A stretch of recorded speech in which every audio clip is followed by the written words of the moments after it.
Very good afternoon friends. दोस्तों, हमने ये जो है लास्ट क्लास में कंपोजिशन ऑफ द बोर्ड के बारे में डिस्कस किया था और पावर्स ऑफ बोर्ड के बारे में हम डिस्कस करने जा रहे थे। आइए अब हम पावर्स ऑफ द बोर्ड के बारे में डिटेल में डिस्कशन करते हैं। पावर्स ऑफ द बोर्ड की बात जो है वो सेक्शन 179 में दिया हुआ है। तो क्या बोर्ड का पावर क्या होता है? तो फ्रेंड्स, बोर्ड का जो पावर है वो कंपनी के अंदर जितने भी पावर होते हैं इन जनरल वो सारे पावर बोर्ड के पास होते हैं।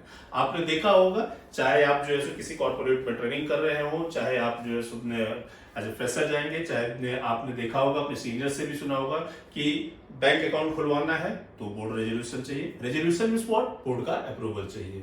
कहीं पे बिजली का कनेक्शन लेना है तो चाहिए, कहीं पे जीएसटी का कनेक्शन, जीएसटी का जो है रजिस्ट्रेशन करवाना है तो चाहिए। मींस छोटी से छोटी बातों को लेकर के पॉलिसी डिसीजन जो होगा, पॉलिसी मेकिंग होगा, उन सभी में बोर्ड का डिसीजन पावर होता है। लेकिन कुछ ऐसे पावर होते हैं जो कि सिर्फ और सिर्फ शेयर होल्डर्स की मीटिंग में ही किया जाता है।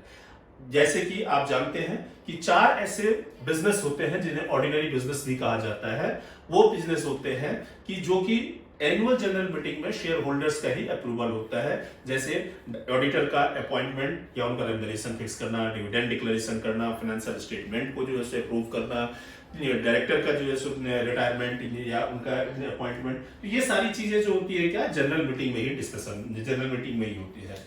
या यदि आर्टिकल ने किसी राइट पे रिस्ट्रिक्शन रखा हो बोर्ड का तो इन पावर्स के अलावा इन जनरल सारे पावर्स जो होते हैं वो बोर्ड के पास ही होते हैं।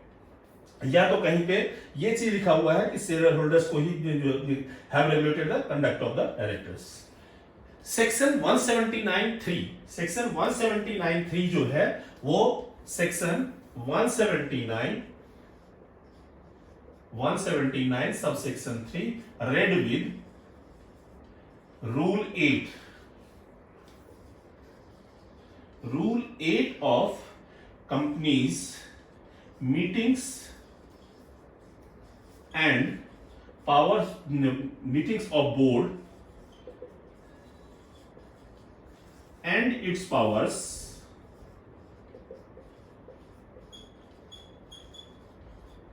Rules 2014। Powers of the board only by means of board resolution. और दूसरी बात है कि बोर्ड का पावर इट मींस की जो कोई भी डायरेक्टर इंडिविजुअली किसी भी चीज का अप्रूवल नहीं दे सकता है। ये बोर्ड मीटिंग में चाहे मतलब कि बोर्ड कलेक्टिवली ही जो मेंबर्स होंगे वो करेंगे। चाहे कुछ ऐसे होते हैं कि जो बोर्ड मीटिंग में ही करना होता है, कुछ ऐसे होते हैं बाय सर्कुलेशन भी पास करके उसे किया जा सकता है, लेकिन किसी भी तरीके से bye passing of the board resolution he in powers को एक्सरसाइज किया जा सकता है। अब वो पावर्स कौन कौन से हैं? तो सबसे पहला कहता है क्या? To make calls. आप सेक्शन 179 सबसेक्शन 3 देखेंगे तो वहां पे भी आपको बेयर एक्ट में भी जो है सो ये लिस्ट दिया हुआ है। To make calls on shareholders for payment of unpaid amount, money on shares, money on shares. तो यहां पे क्या चीज है? To make calls on shareholder for payment of unpaid money on shares. भाई एक सिंपल सी बात है कि कई बार होता है क्या कि कंपनी जो है, आपने कंपनी का बैलेंस शीट देखा होगा जिसके लायबिलिटी साइड में सबसे स्टार्टिंग में कैपिटल की बात होती है, जिसका सेगमेंट जो होता है, पहला ही सेगमेंट होता है शेयर्स के बारे में, जिसमें उसके टाइप रहते हैं authorise share capital, subscribe share capital, issued share capital, paid up share capital. तो यहां पे जो है सो ये पेड अप शेयर कैपिटल का तो लास्ट होता है। कई बार होते हैं इशूड एंड सब्सक्राइब कि कंपनी ने शेयर्स इशू किए हैं, उसमें से मिस्टर एक्स वाई है, मिस्टर एक्स है, मिस्टर वाई है, मिस्टर जेड है, इन तीनों ने क्या किया तो सब्सक्राइब किया। सपोज करते हैं 1000 शेयर सब्सक्राइब किया हुआ है और पर शेयर की वैल्यू जो है वो 100 रुपीज है। तो 1000 शेयर को उन्होंने सब्सक्राइब किया है तो उन्हें 1 लाख रुपए इस शेयर के बदले में पेमेंट करना होगा। तो कई बार होता है क्या कि पार्ट पेमेंट लोग कर देते हैं। तो 1000 शेयर के बदले में इन्होंने क्या किया कि जो है सो 1 लाख होता है 50,000 किया, तो 50,000 इनका अनपेड अमाउंट होगा। इन्होंने सब्सक्राइब तो कर लिया है लेकिन 50,000 जो है वो अनपेड अमाउंट है। सब्सक्राइब कितने का किया है? 1 लाख का, लेकिन पेड अमाउंट कितना है? 50,000 है। तो इस 50,000 पे जो ड्यू है अमाउंट, उसके लिए कॉल करने का राइट किसका है? वो राइट बोर्ड ऑफ डायरेक्टर्स का ही है। तो वो इसके लिए शेयर होल्डर्स को बोल सकते हैं, भैया हो गया, टाइम हो गया, लाओ अब तुम्हें पेमेंट करना होगा। To authorise buyback of securities under section 68। Buyback का प्रोविजन काफी जो है सो लंबा प्रोविजन है, उसमें 10-12 सबसेक्शन भी है, बायबैक रेगुलेशंस भी है। तो इसमें आप देखेंगे कि जब कंपनी अपने शेयर्स बायबैक करती है, खरीद खुद जो है सो शेयर्स जो है सो बाय कर लेती है, तो उसके लिए भी जो है सो राइट किसके पास है? उसके लिए भी राइट जो है बोर्ड ऑफ डायरेक्टर के लिए ही है कि वही कंपनी को इसके लिए ऑथराइज कर सकती है। कंपनी से डायरेक्टली शेयर होल्डर्स की मीटिंग में जाकर के या कंपनी के ऑफिसर्स जो है खुद इस चीज को नहीं कर सकते हैं। यदि उन्हें शेयर्स बायबैक करना है तो उन्हें बोर्ड मीटिंग में ये ले जाना पड़ेगा और बोर्ड से अप्रूवल लेना पड़ेगा। टू इशू सिक्योरिटीज इन और आउटसाइड इंडिया, जो अभी हम लोग बात कर रहे थे कि शेयर्स जो ऑथराइज होता है, इशूड होता है, यदि फर्दर फंड की कई बार जरूरत पड़ती है कंपनीज को, तो कंपनी शेयर्स इशू करती है, तो वो करने के लिए इनको बोर्ड से अप्रूवल लेना पड़ता है।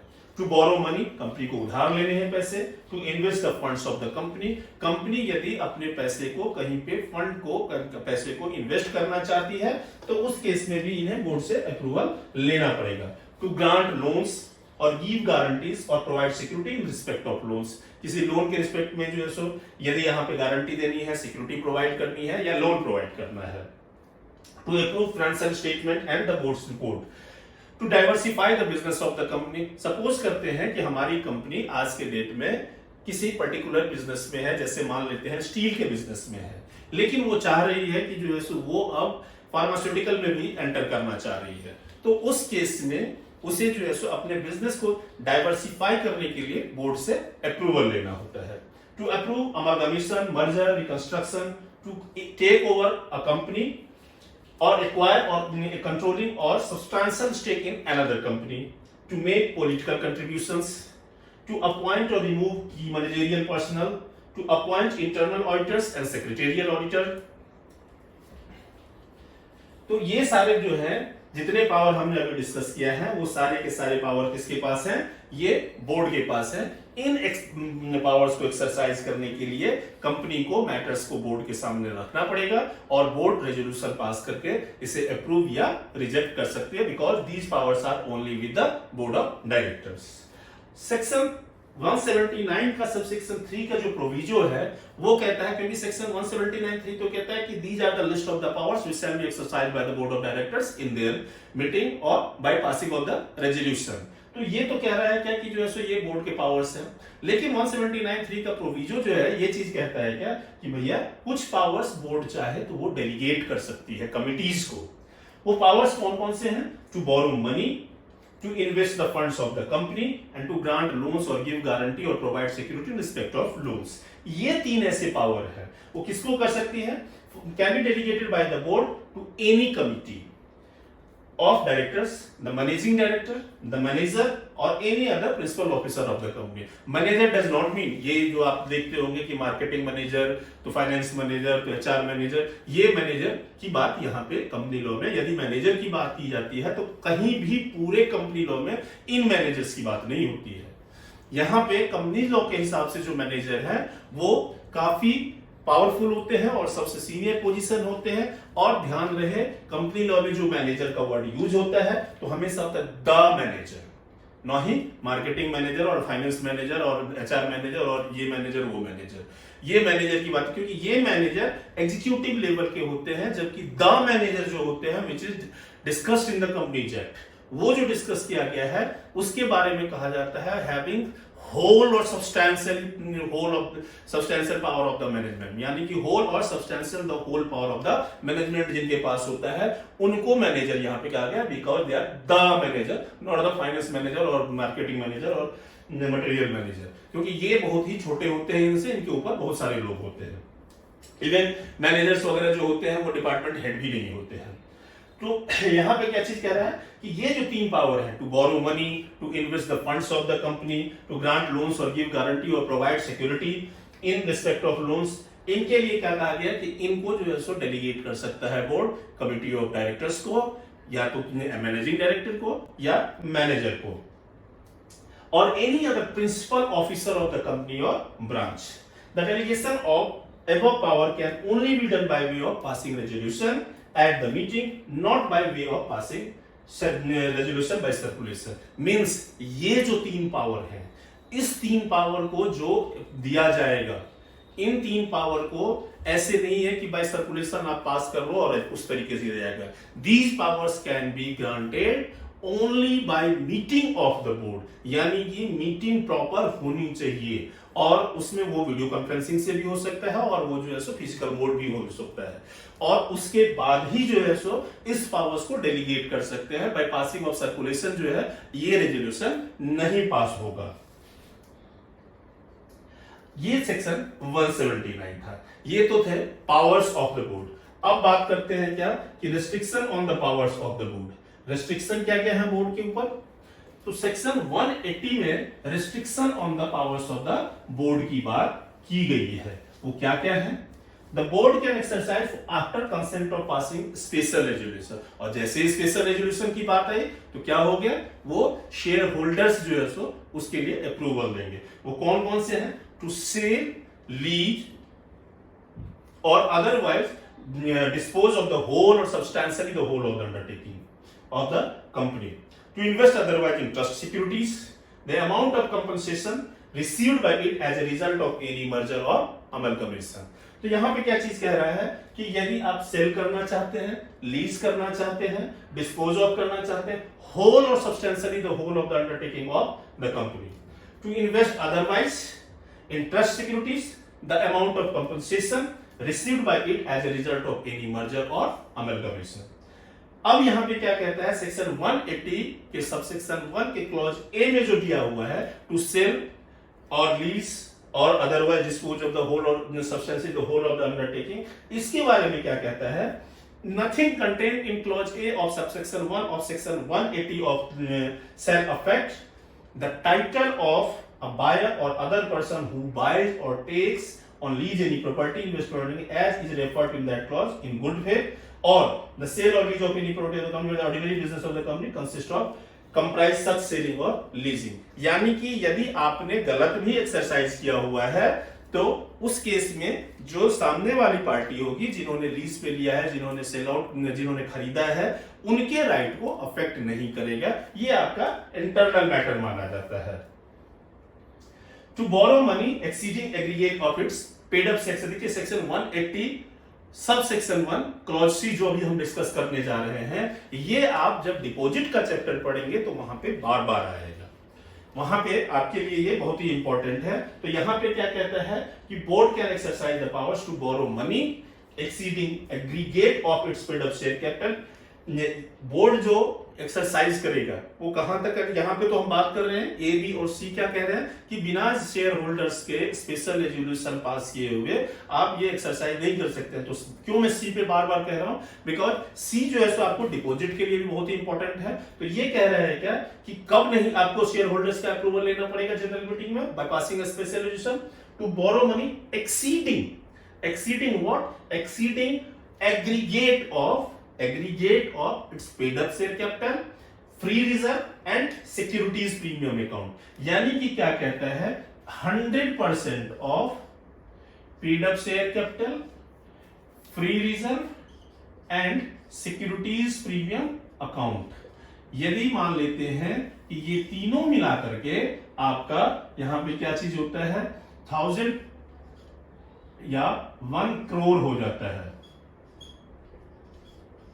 तो इससे ज्यादा जब आपको लेना है, बोरो करना है, तो उस केस में आपको बोर्ड ऑफ डायरेक्टर एड नहीं कर सकता है. ये इससे ज्यादा करने के लिए, यानी कि 1 करोड़ के बाद 1 रुपया भी यदि लेता है तो उस केस में इन्हें शेयर होल्डर से स्पेशल रेजोल्यूशन पास करवा करके ही ये एक्सरसाइज किया जा सकता है. अदरवाइज यहां तक जो है आपको इसके लिए कोई दिक्कत नहीं है, आप बोर्ड जो है रेजोल्यूशन पास करके ये काम कर सकता है. For the purposes of this clause the expression temporary loan means apart from, अब ये जो कह रहा है 100% of the free paid up share capital free reserve and securities premium account apart from temporary loans, तो भाई from the obtain from the company bankers in the ordinary course of business, तो जो ऑर्डिनरी कोर्स ऑफ बिजनेस है bank से आपने लिया हुआ है, तो उस केस में इसकी जरूरत नहीं पड़ती है शेयर होल्डर्स की, और ये लिमिट जो है सो इसके लिए नहीं आता है। अब टेम्पररी लोन का क्या होता है, तो सेक्शन के एक्सप्लेनेशन में ये भी चीज कहा गया हुआ है। Temporary loan means loans repayable on demand और within 6 months from the date of loan, such as short-term cash credit arrangements, the discounting of bills, and the issue of other certain loans of a seasonal character, but does not include loan raised for the purpose of financial expenditure of a capital nature. It means क्या क्या है कि day to day need के लिए और आप 6 महीने या उससे कम के टर्म के लिए यदि जो लोन लेते हैं तो उस लोन को क्या कहा जाता है, शॉर्ट टर्म टेम्पररी लोन। और ये टेम्पररी लोन यदि आपने बैंकर से लिया हुआ है ऑर्डिनरी कोर्स ऑफ बिजनेस के केस में, तो वो अमाउंट वे इस 100% of the PUC plus FR plus SPA में जो है वो कवर्ड नहीं होगा। यानी कि इसके 6 महीने से ज्यादा के लिए यदि आपने ये लोन टेम्पररी लोन लिया है बैंकर से भी, तो वो टेम्पररी लोन में कवर नहीं होगा, और टेम्पररी लोन कैपिटल नेचर का जो है इसके पर्पस के लिए नहीं होना चाहिए। तो उसके लिए जो है तो 2 कंडीशन है कि सबसे पहली बात यहाँ पे क्या कहा जाता है कि ये 100% में नहीं जो है की जरूरत नहीं पड़ेगी, इस 100% के लिमिट की जरूरत नहीं पड़ेगी। कब, यदि आपने लोन लिया है उसका टर्म वो आपने बैंकर से ऑर्डिनरी कोर्स ऑफ बिजनेस में लिया है, जिसका टर्म 6 महीने या उससे कम का होना चाहिए। और तीसरी बात ये कह रहा है कि आप अपने फाइनेंशियल असिस्टेंस कैपिटल नेचर के लिए वो लोन नहीं लिए हुए होना चाहिए। तब जो है ये कहा गया है कि जो 100% of the paid up share capital है, जो रेस्ट्रिक्शन दिया गया हुआ है उसमें कवर ये नहीं होगा। The company has to specify the resolution, the total amount up to which the money may be borrowed by the board or directors exceeding FPCS, PSC, FR and SPA। तो यहाँ पे क्या क्या है, जो रेजोल्यूशन आप ले जाओगे उस रेजोल्यूशन में आपको ये स्पेसिफाई करना पड़ेगा, भाई हमारा ये तीनों POC plus FR plus SPA इतना होता है, इसके 100% से ज्यादा है कम है, वो सारी चीजें आपको लिखने पड़ेगी अपने रेजोल्यूशन में। चौथा है टू रीनेम और give time for the payment of any debt due from a directors. तो ये सारे जो है सो रिस्ट्रिक्शन है बोर्ड के पावर पे, इसके लिए आपको स्पेशल रेजोल्यूशन पास करना पड़ेगा, जो कि सेक्शन 180 के सब सेक्शन 1 के clause A B C and D में दिया हुआ है। अब बात करते हैं contribution to charitable funds, section 181। The board of directors of the company may contribute to the bona fide charitable and other funds। भाई ठीक है, चैरिटेबल फंड्स में जो है सो आप कर सकते हो, उसके लिए कोई दिक्कत नहीं है। In case the aggregate of the amount of contribution in any financial year exceeds 5% of its average net profits of the 3 immediately preceding financial year, the prior permission of the company's general meeting is required। यदि आप charitable fund में loan देना चाहते हैं तो दो जी, कोई दिक्कत नहीं है, लेकिन आपको उसमें ध्यान क्या रखना पड़ेगा, सेक्शन 181 कहता है contribution to charitable funds, section 181। ये क्या कहता है सेक्शन 181, दे सकते हो बोनाफाइड चैरिटेबल फंड्स में। दूसरी बात कहता है, ध्यान क्या रखना है आपको कि पिछले 3 साल में in case aggregate of the amount of contribution in any financial year, किसी भी फाइनेंशियल ईयर में exceeds 5% of its average net profits for the, suppose करें कि आप 2023-24 फाइनेंशियल ईयर की बात करते हैं, तो आप कितना तक दे सकते हो, बोर्ड कितना तक दे सकता है, तो इसमें सबसे पहले कहता है कि तुम पीछे जाओ। कहां जाओ पीछे, 2022-23 में जाओ, 2021-22 में जाओ, 2020-21 में जाओ, चले गए। अब इन 3 सालों का जो है सो आप क्या करो, तो आप नेट प्रॉफिट निकालो, नेट प्रॉफिट निकालो। इन 3 साल का नेट प्रॉफिट 10 करोड़, 15 करोड़, 20 करोड़, कितना हो गया, 20 10 30 45 करोड़। 45 करोड़ आपने निकाल लिया। अब इसका एवरेज निकालो, तो कितना हो गया, 15 करोड़। 15 करोड़ आपने निकाल लिया, इसका 5% निकालो, तो 15 5 से कितना हो जाएगा, 15 करोड़ का 10% 1.5 करोड़ और 1.75 करोड़ यानी 75 लैक्स, 1.75 करोड़, 7.75 करोड़ निकाला। तो कहता है कि इससे यदि ज्यादा आपको देना है, ये जो मान लेते हैं XYZ लिमिटेड है, यदि आपको इससे ज्यादा देना है तो स्पेशल रेजोल्यूशन पास करना पड़ेगा, प्रायर परमिशन आपको लेना पड़ेगा जनरल मीटिंग में। यदि आप 75 लाख तक देना चाहिए हो, कोई सुनिए भैया दे दो, हम बोर्ड मीटिंग करके और आप अपना कर सकते हो। तो ये था restriction, sorry contribution to charitable fund. अब है पॉलिटिकल कंट्रीब्यूशन की बात करते हैं। पॉलिटिकल कंट्री, अब सबसे बड़ी बात है यहाँ पे इसलिए कहा गया कि जब सब कुछ तुम दान ही दे दोगे तो भाई तुम बिजनेस कैसे चलाओगे, तुम्हारे लोग हैं उन लोगों के लिए क्या करोगे। तो इसलिए कहता है क्या कि जो है एक लिमिट बांध दिया है कि आपको चैरिटी भी करनी है, तो इस हिसाब से आप चैरिटी करोगे। अब क्या कह रहा है, prohibition and restriction regarding political contribution. Political contribution पे रिस्ट्रिक्शन, और पहले तो वहां पे तो सिर्फ रिस्ट्रिक्शन था, political contribution, restriction and prohibition, prohibition, ठीक है जी। अब ये सेक्शन 182 में इसकी बात करता है। सेक्शन 182 क्या कहता है, ये कहता है कि कौन प्रोहिबिटेड है। Do you know what is the difference between restriction and prohibition. यहाँ पे रिस्ट्रिक्शन और प्रोहिबिशन दोनों की बात की गई है। तो रिस्ट्रिक्शन में तो होता है कि कुछ कंडीशनल होता है, ये कंडीशन आप पूरे कर दो तो ऐसा कर लेना, but what prohibition means, this is absolutely denied, ये एब्सोल्युटली डिनाइड है, कर ही नहीं सकते हो, किसी भी हालत में नहीं कर सकते हो, करने ही नहीं देंगे, करना की इजाजत ही नहीं है, चाहे कुछ भी कर लो। तो ये किसको जो है प्रोहिबिटेड है, प्रोहिबिटेड है गवर्नमेंट कंपनी को। भाई सरकार की ही कंपनी और सरकार को ही जो है सो आप कंट्रीब्यूशन दे रहे हो, ये क्या जरूरत है, मालिक का अपना पैसा निकाल के अपने ही जेब में रख रहा है, तो ये तो कोई मतलब नहीं है। तो कह रहा है पॉलिटिकल कंट्रीब्यूशन किसको जो है प्रोहिबिटेड है, गवर्नमेंट कंपनी को। गवर्नमेंट कंपनी कौन सी होती है, आप लोगों को अच्छी तरह से पता होगा, जिसको कि कंपनी एक्ट में कहा गया कि 51% या ज्यादा का शेयर होल्डिंग गवर्नमेंट का होगा, तो वो कंपनी क्या होगी, गवर्नमेंट कंपनी होगी, उसकी कोई सब्सिडरी भी गवर्नमेंट कंपनी होती है। तो इसलिए कहा गया है कि गवर्नमेंट कंपनी को तो नहीं करने देंगे पॉलिटिकल कंट्रीब्यूशन। सेक्शन 182 सीधा जो है सो लगाम पकड़ा हुआ है।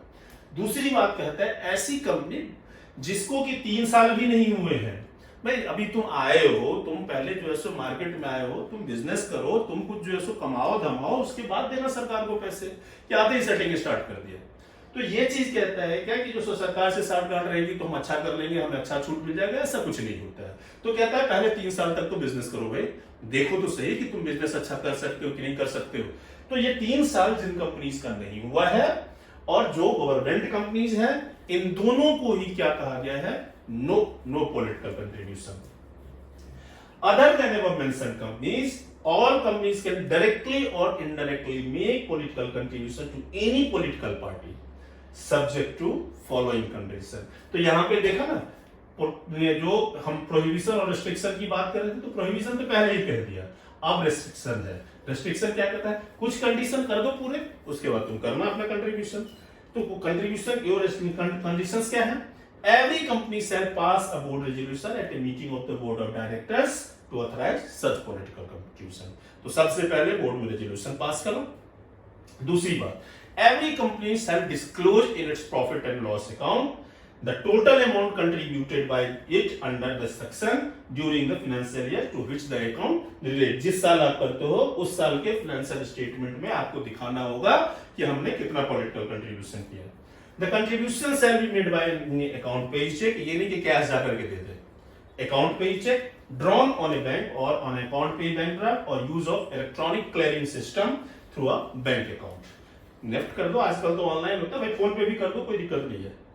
A company may make contribution through any instrument issued pursuant to any scheme notified under any law for the time in force for contribution to the political party। जैसे कई बार होता है कि पॉलिटिकल जो है सो बॉन्ड्स वगैरह भी निकलते हैं, तो उसके थ्रू भी आप कर सकते हो। Following transactions which shall be treated as political party contribution। अब किसको मानोगे आप पॉलिटिकल पार्टी, ये तो कह दिया कौन करेगा कौन नहीं करेगा। करने के लिए क्या कंडीशन फुलफिल करने पड़ेंगे, वो भी कह दिया। कैसे करोगे, वो भी कह दिया। अब कहता है कि कौन से ट्रांजेक्शन को पॉलिटिकल कंट्रीब्यूशन मानेंगे।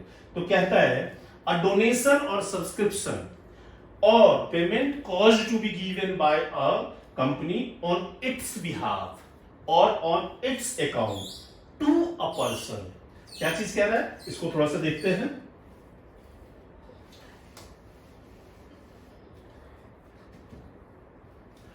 डोनेशन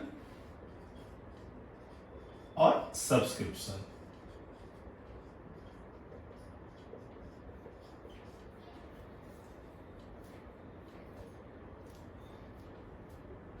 और पेमेंट, या तो डोनेशन दे दो या सब्सक्रिप्शन दे दो या पेमेंट दे दो, तीनों में डिफरेंस होता है। डोनेशन आपने सीधा पॉलिटिकल पार्टी को दे दिया, अब इसको जो करना है वो करे। सब्सक्रिप्शन का मतलब है कि इनका कोई जो है सो मेंबरशिप है, कुछ स्कीम है, उसमें जो है सो आपने लिया हुआ है। पेमेंट का मतलब है इनके किसी खर्चे को आपने पेमेंट कर दिया है।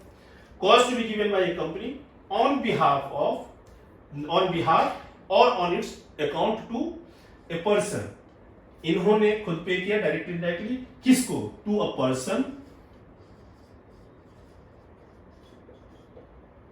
who to its knowledge, to a person who to its knowledge, यानी कि कंपनी के नजर में क्या होना चाहिए कि वो पर्सन कौन है, is carrying on any activity which at the time of such donation or subscription or payment was given or made can reasonably be regarded to likely to affect political support for political party। यानी कि मान लेते हैं कि आज के date में कोई पार्टी है, मान लेते हैं पीपल्स पार्टी है या कोई भी पार्टी है, पीपल्स पार्टी है, आम आदमी पार्टी है, कांग्रेस है, बीजेपी है, जो भी कोई पार्टी है, उसमें कोई ऐसा पर्सन है जिसके बारे में कंपनी को लगता है, कंपनी के नॉलेज में ऐसा होना चाहिए। ये सेक्शन में स्पेसिफिकली दिया हुआ है कि कल के डेट में यदि कुछ ऐसा होता है कि पता चलता नहीं, तो कंपनी को पता ना, ऐसे नहीं कि जो ऐसा कुछ भी मान ले, ऑथेंटिकेटली पता होना चाहिए कि ये बंदा, ये पर्सन जो है वो क्या कर रहा है कि वो इसको उन चीजों के लिए पैसे दे रहा है कि जो ये पर्सन ऐसी एक्टिविटी कैरी कर रहा है जिससे ये लग रहा है, जिससे कि उस पॉलिटिकल पार्टी को अफेक्ट कर रहा है, regarding to affect public support, यानी कि इसको पब्लिक सपोर्ट उससे मिल सकता है इस कंट्रीब्यूशन की वजह से। जैसे मान लेते हैं कि कोई अपना एडवर्टाइजमेंट वगैरह के लिए खर्च कर रहा है, कोई मैगजीन को सब्सक्राइब कर रहा है, सब्सक्रिप्शन की बात कर रहा है, कहीं पे कोई रैली वगैरह को आपने जो स्पॉन्सर कर दिया हुआ है, तो इन चीजों से पब्लिक सपोर्ट मिलता है, मिलने की बात होती है। और कोई पर्सन यदि इस एक्टिविटी में इन्वॉल्व है, इसको करवाने का इसका ऑर्गेनाइजर है, तो उसको यदि आपने दिया है तो ये माना जाएगा कि ये पॉलिटिकल कंट्रीब्यूशन, ये खर्च जो है आपका वो पॉलिटिकल कंट्रीब्यूशन है। The amount of expenditure incurred directly और indirectly by a company on an advertisement in any publication being publication in the nature of souvenir brochure. किसी मैगजीन में कोई पार्टी अपना जो है सो आजकल तो खूब चलता है, वो यदि देती है तो उस केस में अपना पब्लिकेशन देती है, अपना एडवर्टाइजमेंट के लिए, उसके लिए जो आप खर्चे करते हो, where such publication is by on behalf of political party to be a contribution of such amount to such political party, and where such publication is not by on behalf of but for the advantage of political party to be a contribution for a political purpose। तो इनके case में क्या चीज कहा जाता है, मान लिया जाएगा कि ये पॉलिटिकल कंट्रीब्यूशन है। कंपनी यदि कंट्रीब्यूट करती है तो कंपनी के केस में क्या चीज है, 5 times of the amount so contributed, penalty लगेगी। ऑफिसर इन डिफॉल्ट को जो है अप टू 6 मंथ्स का जेल हो सकता है, and up to 5 times of the amount so contributed.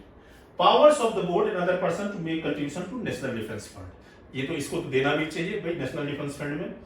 Any company or any person or authority exercising the powers of the board or of the company in general meeting may contribute such amount as it thinks fit to National Defence Fund or any other fund approved by the central government for the purposes of national defence।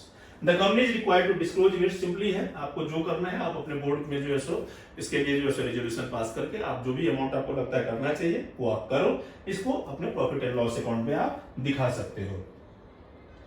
तो ये चीजें जो थी, ये सारी चीजें हमें जो है सो पावर्स ऑफ बोर्ड, क्या पावर है, क्या डेलीगेट कर सकता है, कहां पे रिस्ट्रिक्शन है, किसको प्रोहिबिशन है, कंडीशन क्या क्या फुलफिल करने पड़ेंगे, डायरेक्ट पावर क्या है, यदि कोई कंट्रीब्यूशन है, कोई डोनेशन है, पॉलिटिकल पार्टी को डोनेशन है या ये जो सो आप चैरिटेबल फंड में यदि करना चाहते हैं तो ये सेक्शन 179 से सेक्शन 183 तक था जिसको हमने डिस्कस किया।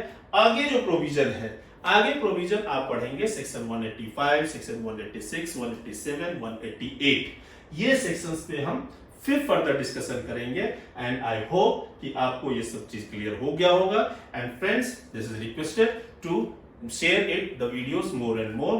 Do subscribe, do share your comments, do like and share it so that I can upload more and more videos, because I have seen that the comments are very fewer on the videos.